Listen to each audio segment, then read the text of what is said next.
मुझे ये लगता है कि स्टैंड अप कॉमेडी सभी को पसंद है। मैं स्वयं भी देखता हूं। जो डिग्निटी के मिनिमम पैरामीटर्स है उसको ध्यान में रखते हुए स्टैंड अप कॉमेडी करे। हाँ। तो हमने चिकन बिरयानी खाई, वो हाई होगी 360-370 रुपए की। फिर वो कहती घर छोड़ाओ। महा यार 370 रुपए लगे हैं, मैं वसूलता करूंगा।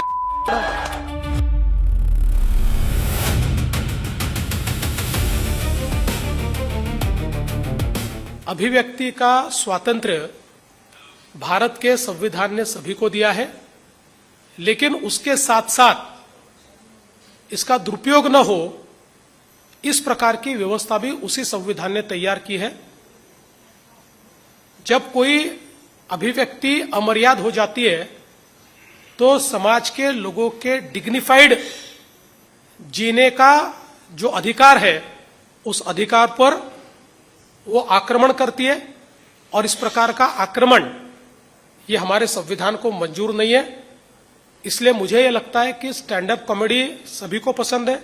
मैं स्वयं भी देखता हूं, उससे मनोरंजन भी होता है, लेकिन मनोरंजन करते करते हम समाज की सीमाओं को और डिग्निटी की सीमाओं को अगर उसका उल्लंघन करेंगे तो ये सही नहीं होगा, ये लोगों के ऊपर अन्याय होगा। इसलिए सभी लोग कम से कम जो डिग्निटी के मिनिमम पैरामीटर्स है उसको ध्यान में रखते हुए स्टैंड अप कॉमेडी करे, ऐसा मुझे लगता है। हर रोज सोचेंगे हमारे नहीं कर सकता। सेजल हंसेगी। अच्छा ये सब होता है। हाँ। तो हमने चिकन बिरयानी खाई, वो हाई होगी 360-370 रुपए की। फिर वो कहती घर छोड़ाओ। महा यार 370 रुपए लगे हैं, मैं वसूलता करूंगा।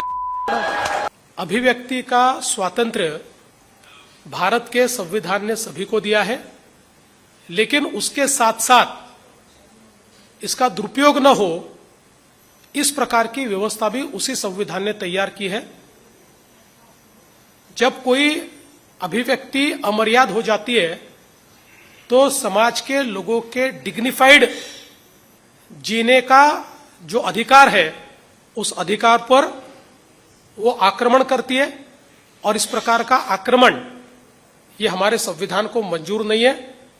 इसलिए मुझे ये लगता है कि स्टैंड अप कॉमेडी सभी को पसंद है। मैं स्वयं भी देखता हूं, उससे मनोरंजन भी होता है, लेकिन मनोरंजन करते करते हम समाज की सीमाओं को और डिग्निटी की सीमाओं को अगर उसका उल्लंघन करेंगे तो ये सही नहीं होगा, ये लोगों के ऊपर अन्याय होगा। इसलिए सभी लोग कम से कम जो डिग्निटी के मिनिमम पैरामीटर्स है उसको ध्यान में रखते हुए स्टैंड अप कॉमेडी करे, ऐसा मुझे लगता है।